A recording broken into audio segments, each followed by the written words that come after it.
regardless of all the traumas that have beset us, what with the organising to have the courts installed in their particular positions, as well as the rain. But through it all, Newcastle has come up smiling, happy, working as a unit and bringing a lot of credit to the city.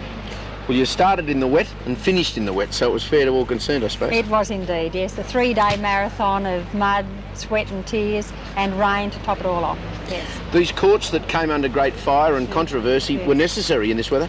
Had they not been there, we wouldn't have even got away to the first 2 games, Lee. Nothing would have happened over these 3 days whatsoever, and the teams that have come from as far away as Tenterfield, you name it, from all over the state, they'd have just had to pack up their bags and all go back home, having wasted their time and money and effort for months and months in preparation. Yes. And you and the city would have been embarrassed, I guess? More than embarrassed, I would say, Lee. I don't think there would be an opportunity again in netball history to bring a state championship to Newcastle had we folded under the circumstances this weekend.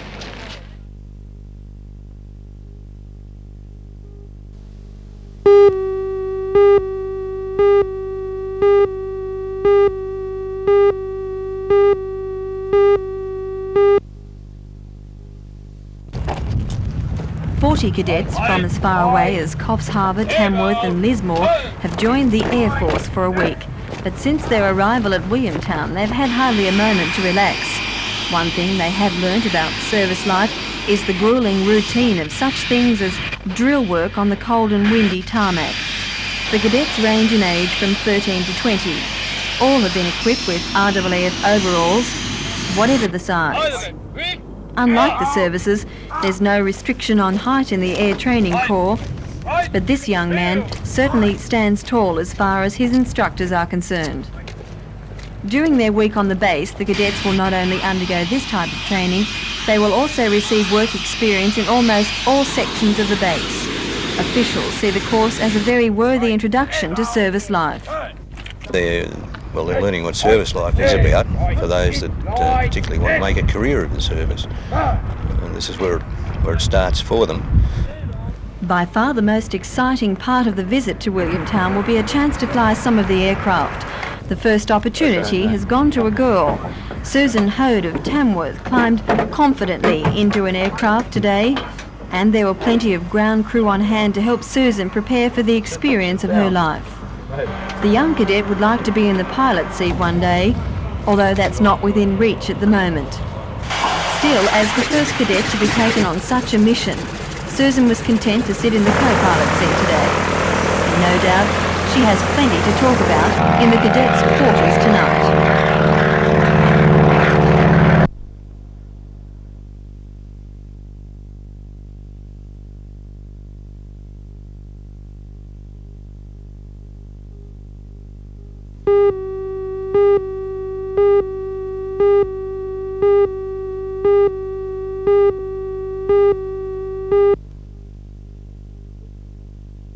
Briefly stated, on the basis of Jeffrey Olsen's ministerially recommended and approved delineation of roles for hospitals, we will produce for the people of the area as good a hospital and health service as we can.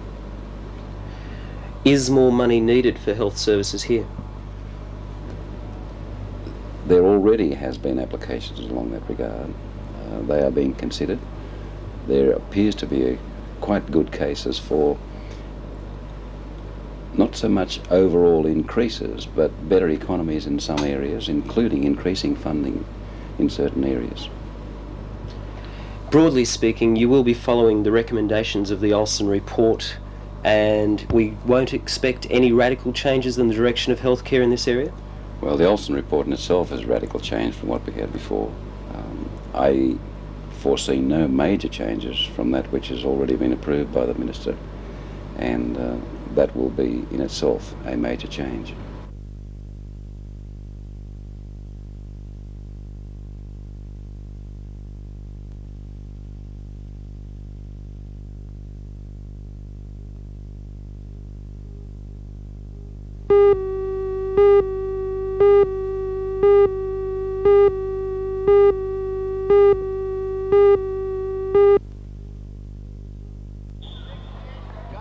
You may recall the drama of last Saturday night's National Basketball League game and the unprecedented and deplorable behaviour of Frankston's coach Tony Gaze. His actions were condemned at the time by the crowd and the officials of the Falcons. If I have any more calls that are wrong, I'm going home. Guarantee. You can bank on it.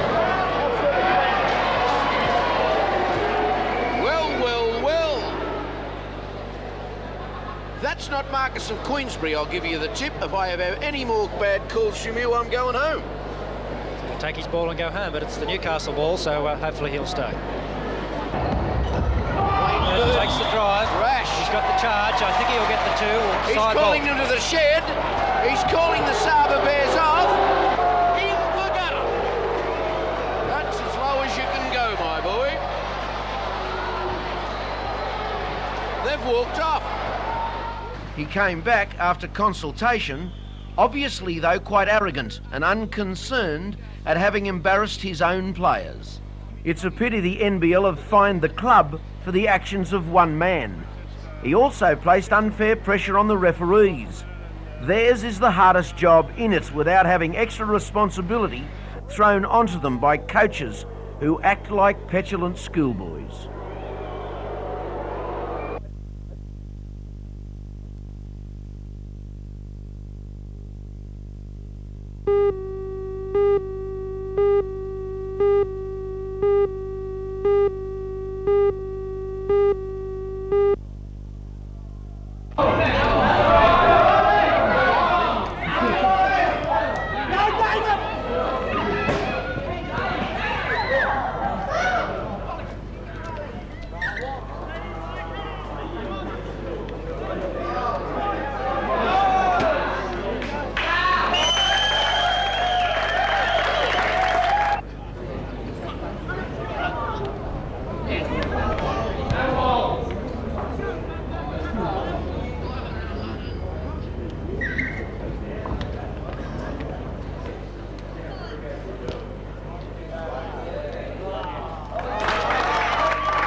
Two men, described as young and wearing full-face motorcycle masks, walked in through the side guests' entry door at about 7:30 this morning.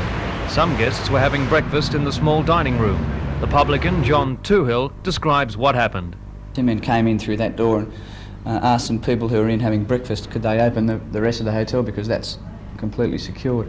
And when they said no, they went around the back with the axe and started breaking in. Have they taken something? Yes, they've taken some change out of our cash box. We don't really know what they've taken yet. Do you keep a substantial amount of cash on it? No. The men smashed this window, which connects the rear pool room with the bar. They used the tomahawk to break down a security door behind the bar and ran away with the change bags. Two guests, Marianne Robinson and Barbara McDonald, both from Kiama, thought it was all a big joke at first. When we heard the crashing of the glass, then we realised it was real. You know, it wasn't a joke. And it was too early in the morning for that sort of thing to happen. You didn't feel threatened at any time? No. Well, I didn't. Not really, no. We just thought it was a prank. No, until I heard the crashing of the glass. Yes, and then we realised it was for real. In hindsight, maybe you should have been worried. Well, I'm trembling now, thinking about what could have happened with a gun. Yes, I mean... Our faces. One man dropped a red and green beanie in the hallway. The men then made away in a stolen panel van. The van was found a short time later in Pell Street, Merriweather. The empty money bags were found in the front seat. One was blood-splattered. Police are speculating that one of the offenders cut his hand while smashing the barroom glass. A police search for the two men is continuing.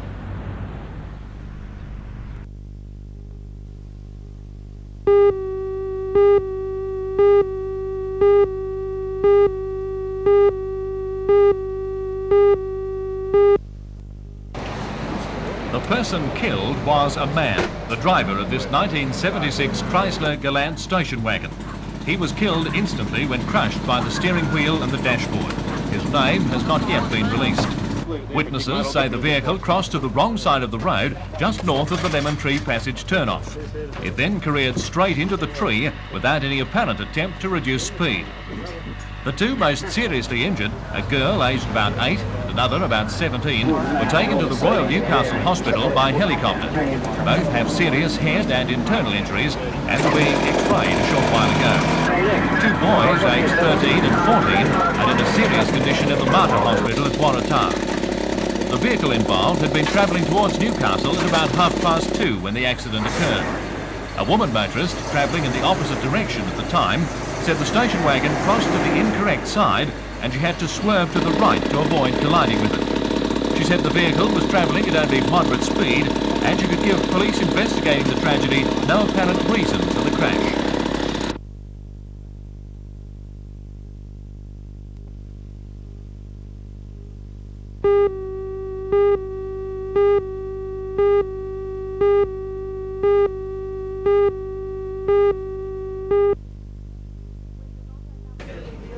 When the lotto numbers were drawn last night, the party started in Belmont, and it's still going. The Seven Great Syndicate, made up of the publican and a group of friends who drink at the Gunya Hotel, had the winning combination on their Systems 8 entry. As the group played Systems, its prize is more than $600,000, making each of the members about $90,000 richer.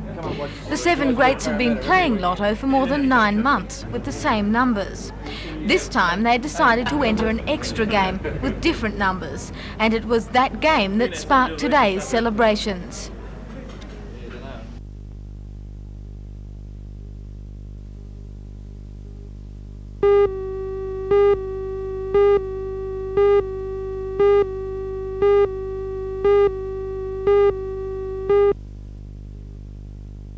Hoodlums knocking off cars and burning them. We've got people, hoodlums breaking into homes and knocking off videos and things of that nature.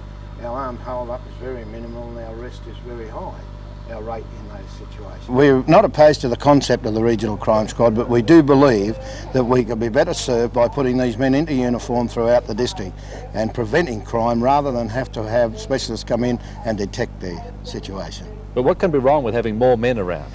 We don't see that we're going to have more men. We believe that we're going to lose 25 men out of our overworked plainclothes staff now. The concept is that there will be 25 units coming from outside the area and there will be 25 units supplied from within the area.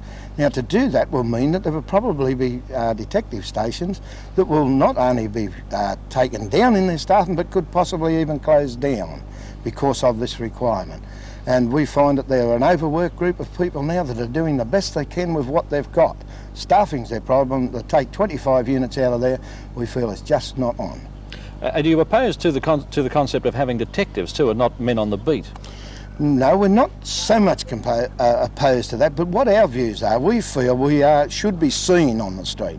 And to do that, if there are 50 men to spare in this state, within this environment, we feel we can control any problems as far as the rise in crime in this area by having them out there on the street in uniform where people will see us and we'll be seen to be seen. In other words, rather than rely on detection, rely on prevention. That's true. We feel that detection is a secondary situation. Prevention's our primary object as far as the police force is concerned, and I wonder where we're going in relation to this particular situation at the moment.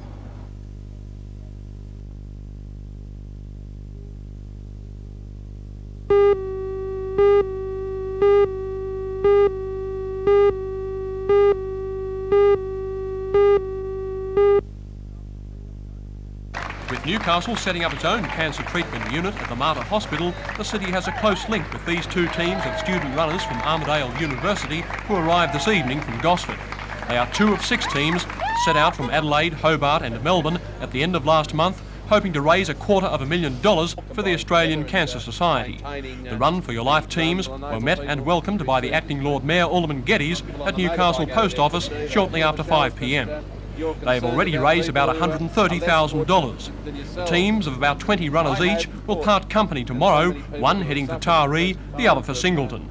By the time they reach Armidale University on Sunday, they'll have been on the road for 22 days, averaging 100 kilometres a day. Thank you very much.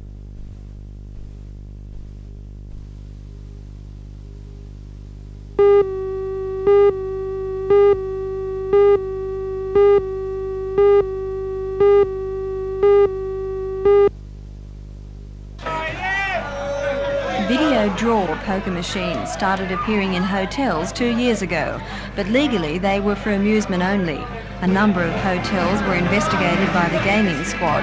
The Bellevue Hotel is one Newcastle outlet which is to appear in court in relation to the video draw poker machines.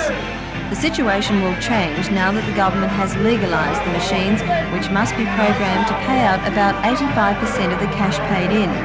The maximum number of machines allowed in one hotel will be 5, and hoteliers will need licensing court approval to buy them.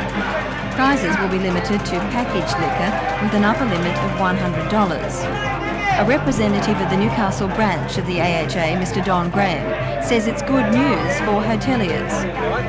Well, it gives us some chance, firstly, of getting off the ground. There are a terrible lot of hoteliers who are feeling the pinch, can't afford to pay their licence fee, going broke, walking out of hotels, and now secondly, we'll be able to compete with the clubs. Admittedly, we're going to have to start off at the bottom of this competition. I'm sure that we're going to be able to compete from here in.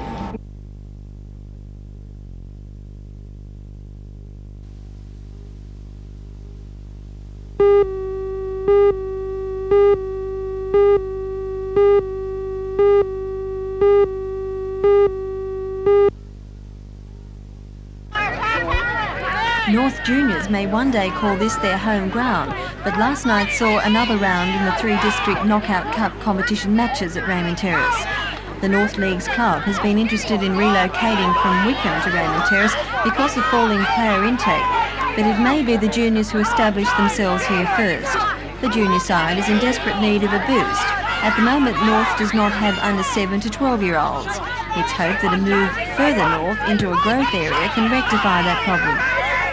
We've got no growth area where we are now. You know, we're situated at Passmore Oval. Just the surrounding areas, you know, I was born and bred in Islington, but there's just no growth there now. Up here you've got, you know, we go up to Karua, we've got Madawi, Nelson's Bay, all that area, it's all coming on, and they've got the kids. In your mind, do you think it will ever happen one day? Well, I hope it does, and I think it will.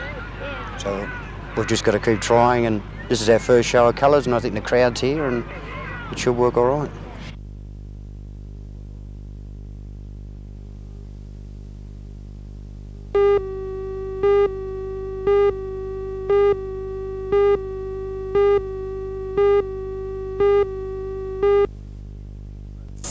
It's a big project, but one that has captured the imagination of the apprentices involved.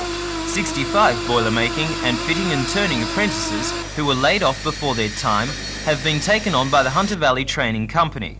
The company, with state and federal funding, has rented state dockyard space and set the apprentices to work on a variety of restoration projects, including the famous 3801. At any one time, 15 apprentices are renovating the massive State Rail Authority steam loco. To do so, they have had to duplicate the exacting engineering standards to which it was built by Clyde Engineering in Britain in 1943.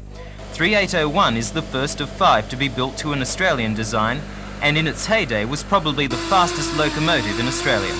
Its record Sydney to Newcastle run in 1966 took 2 hours, 1.5 minutes. In 1970, 3801 made the first standard gauge run across Australia from Sydney to Perth and back. The restoration should be finished in about 2 years, but the loco's future after that is uncertain. The SRA is currently negotiating with a number of museums and history groups to put 3801 in their care. The authority hopes the big steamer will also be part of bicentenary celebrations in 1988.